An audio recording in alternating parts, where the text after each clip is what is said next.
Okay, so I have been wanting to talk about my whole EDS story up until this point for so many years now because I originally found one of my diagnoses by watching a story like this on YouTube. And, I'm not for self-diagnosing, but I do think there's a lot to say about patient advocacy.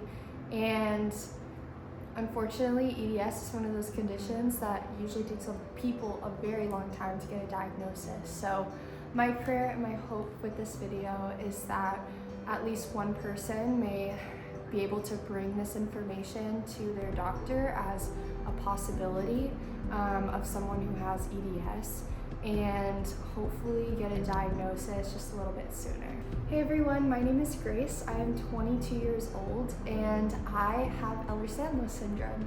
So a little bit background on what Ehlers-Danlos syndrome is. It's usually called EDS. And there are 13 different subtypes. It's characterized as a connective tissue disorder. I have hypermobile type, which is the only subtype that has not been able to have a gene identified for it.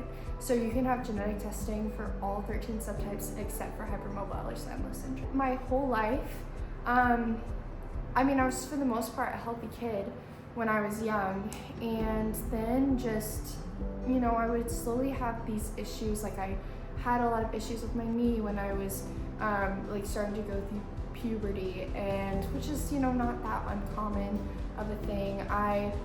In elementary school I had a lot of issues with my sinuses. We thought I was having asthma attacks, but I ended up having a lot of issues with my sinuses, had a surgery, and that surgery I took so long to recover from. That surgery should not have taken that long for me to recover, but it took me months, and I ended up having a lot of GI issues after that. And it was just a hard period of life. I was in 5th grade, so I was about 10. And after that, I would say I wasn't really ever 100% healthy again.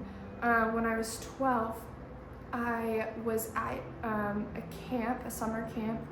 I was there for 3 days. And on the first day, I was on this thing called the blob.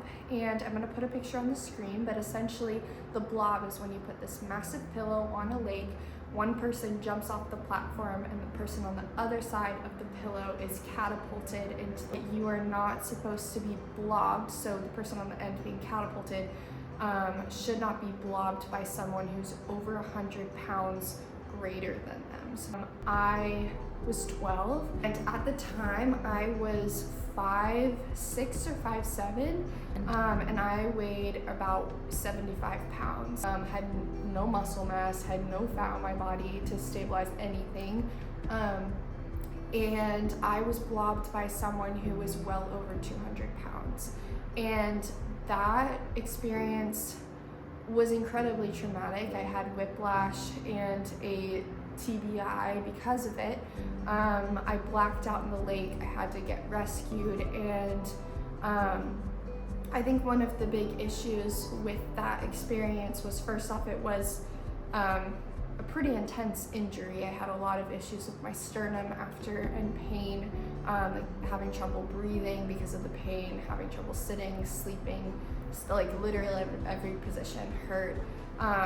But the camp didn't allow me to call my mom when it happened, even though I'd blacked out and I'd been rescued by someone. And so they allowed me to have Advil, but that was it.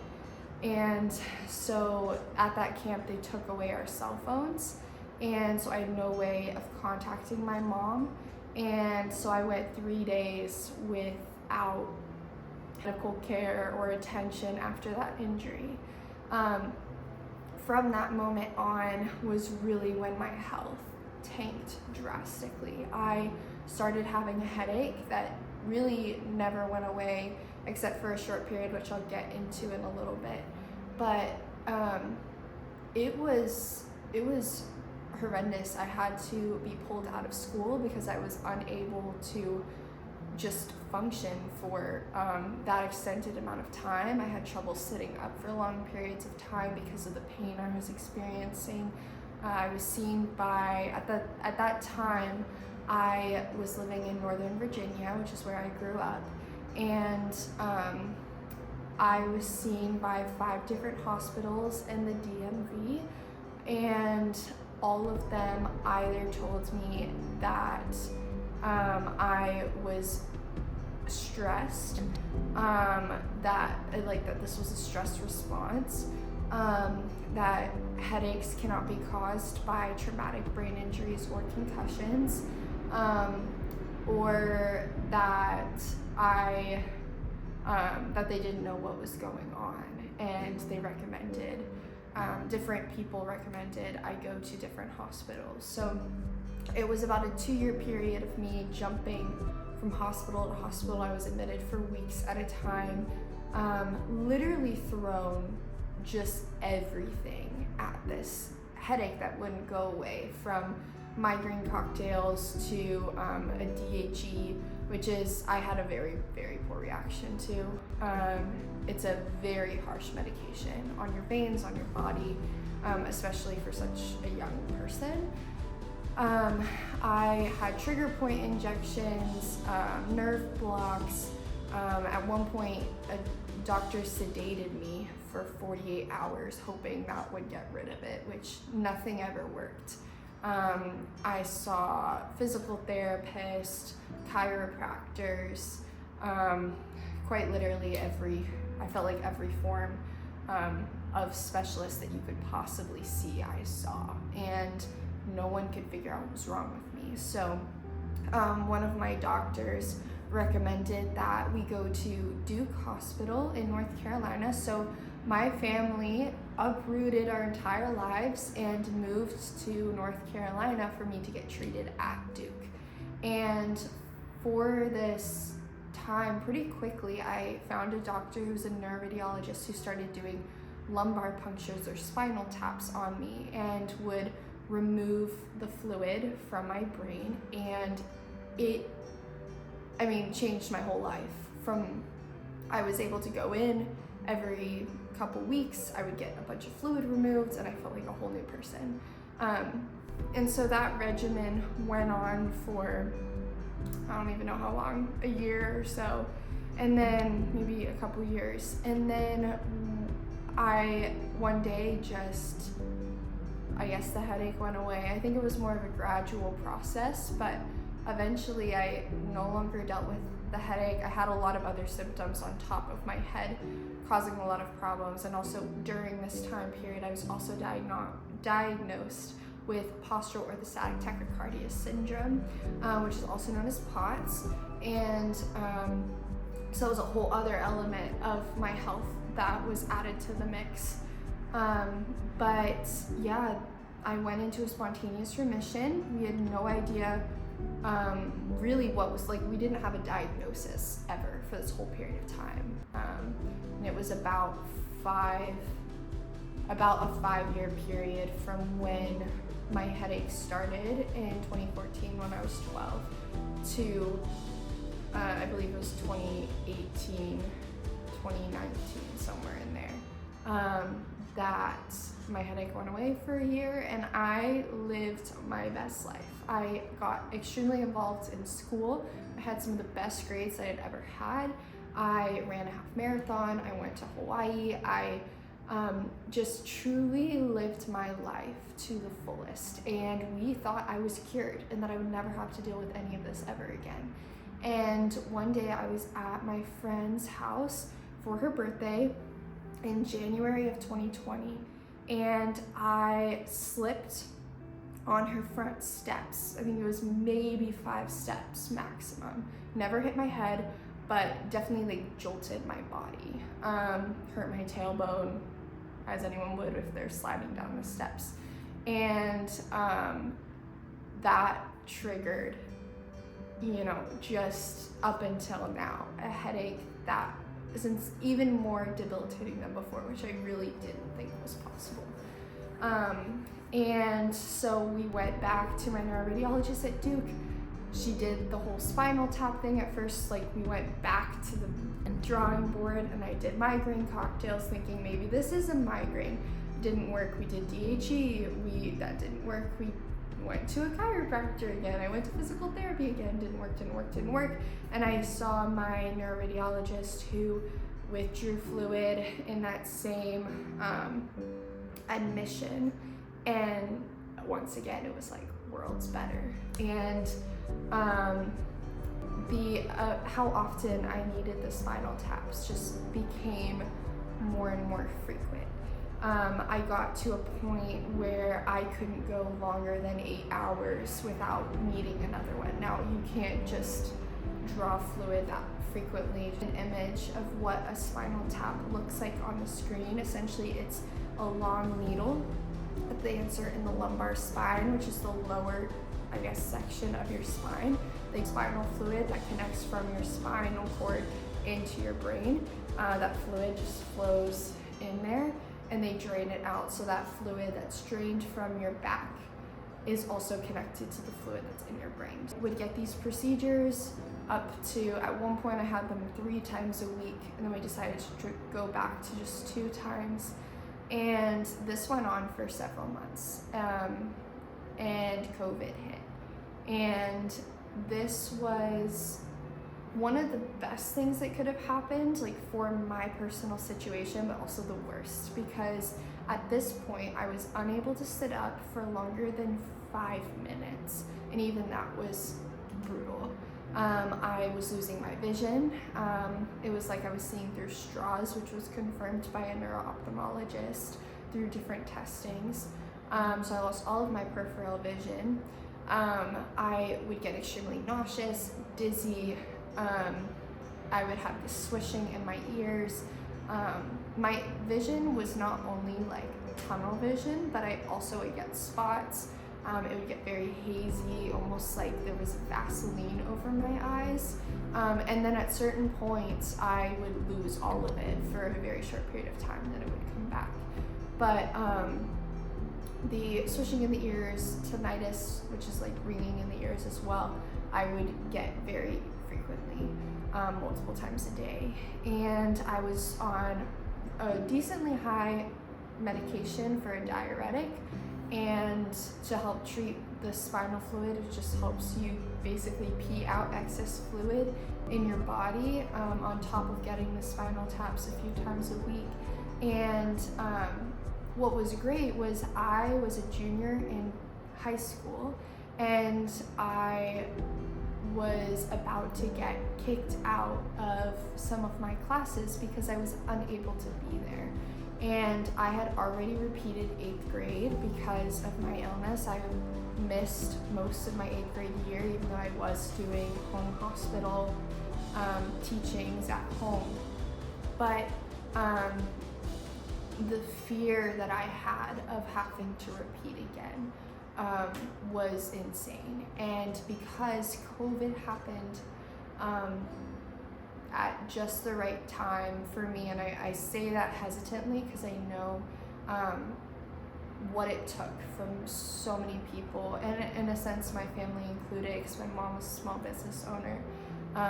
It wrecked a lot of people's worlds, both losing people that they loved, but also people losing their whole livelihood. So I want to say that, you know, with a grain of salt, it happened at just the right time for me, but I'm not naive to the fact that it ruined a lot of people. So yeah, COVID happened, and I was able to do all of my work laying down, and that got me through my junior year of high school, praise the Lord. And so at this point too, unless you were, you know, about to die, you could not go see new specialists.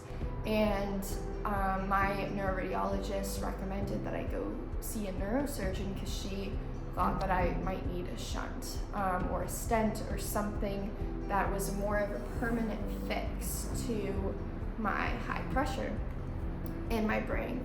And I also at this point didn't have a formal diagnosis yet. So we were on a wait list for a while until some of the restrictions were lifted, and I eventually was able to see a neurosurgeon who specialized in seeing patients with Ehlers-Danlos syndrome as well, just because that complicates getting that diagnosis because of how your loose connective tissue is structured. And so I ended up finally getting in late June of 2020 to see this neurosurgeon at Wake Forest in Winston-Salem, North Carolina, which was about an hour and a half, a little over an hour and a half from my house. And he did a venogram and angiogram and confirmed that I had intracranial hypertension. Intracranial hypertension is basically excess fluid in the brain.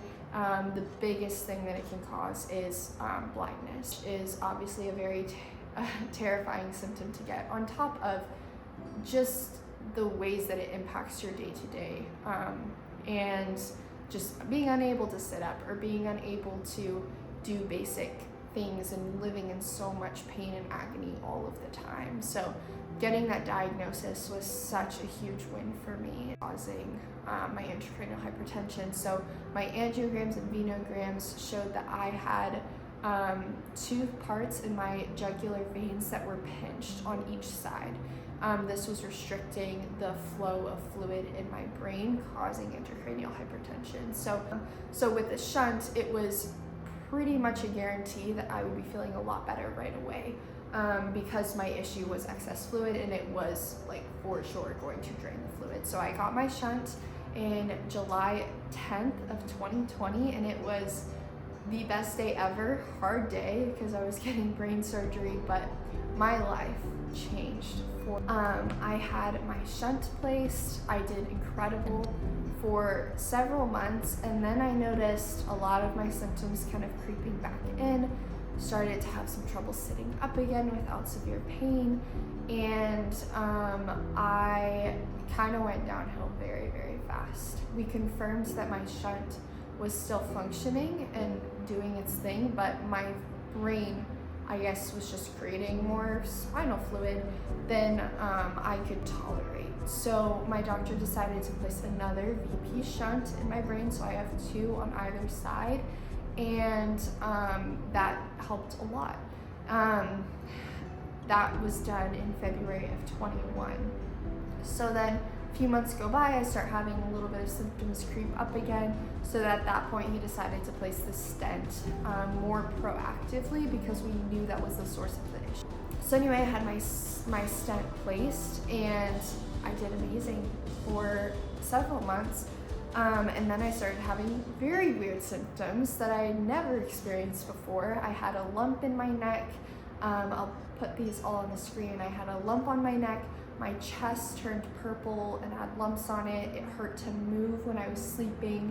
I would take a shower and it felt like I had freshly had brain surgery, and I having these huge incisions on your head and just water hitting it, and it felt like that even though I didn't have any incisions. So I was having a lot of weird symptoms. I was having a lot of bloating just out of nowhere.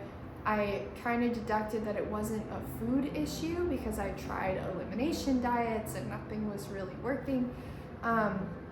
And it wasn't until my chest turned purple that we realized, oh shoot, we think she has an infection. So I was in college at the time. I was a freshman at Baylor University in Texas, and my neurosurgeon decided to have me fly back to Winston-Salem and get admitted immediately. And the day after I arrived and was admitted, I had surgery, exploratory surgery, to figure out what the heck was going on, and they confirmed that I had an infection in my shunts.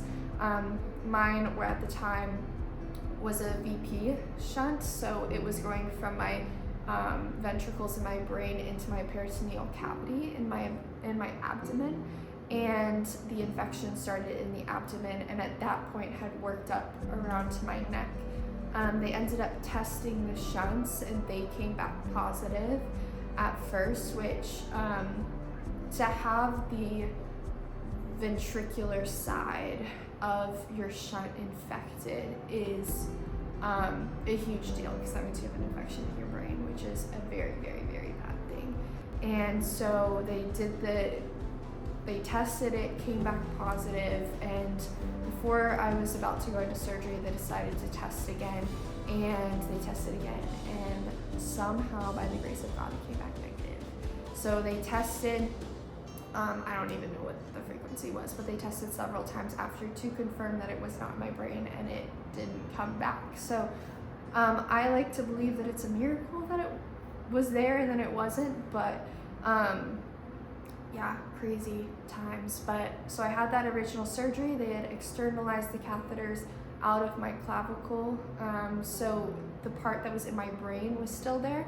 So the shunt was in my ventricles, on my head, into my neck, down my chest, and externalized through my clavicle, and then just drained into bags externally for 2 or 3 weeks. And then I underwent a second surgery where they replaced everything, and this time did VA shunts, which went into my heart for bacteria. So that was a crazy time in my life. I had a PICC line for a little over a month after, getting antibiotics twice a day. Also was on antibiotics by mouth for a very long time, and survived, thankfully. And yeah, went on the rest of my life until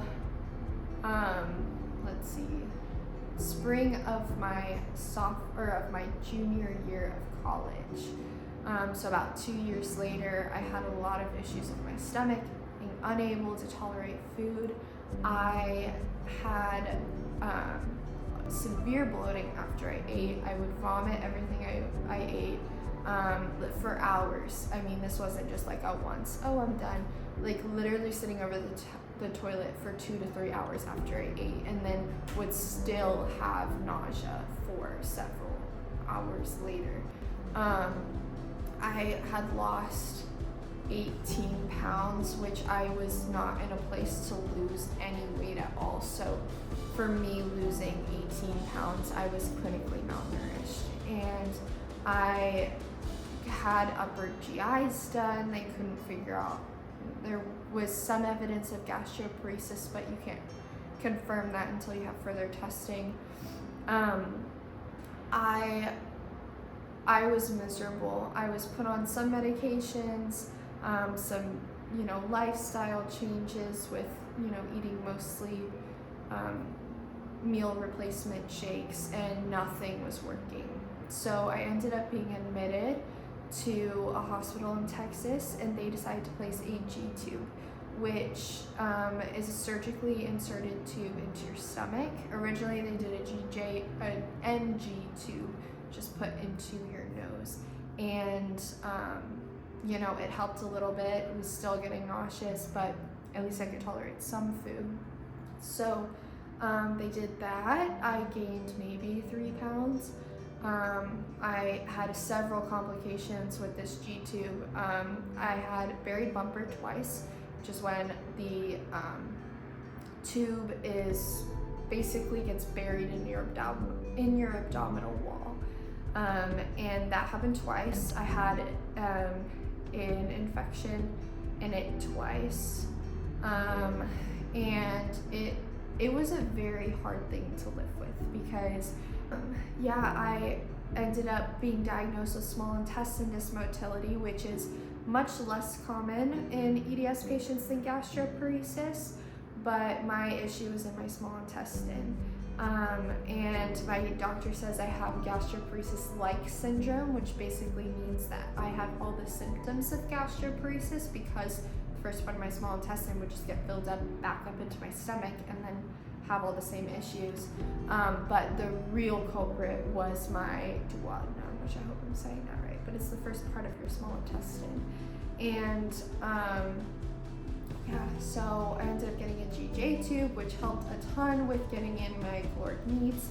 I was gaining weight. I was functioning so much better, just mentally, emotionally, physically, and I was put on several medications, and eventually I was able to get the GJ tube out in December. And again, even like with being able to, utilize the tube as best as possible and get the nutrition I needed. It got infected twice at that point. I had buried bumper twice.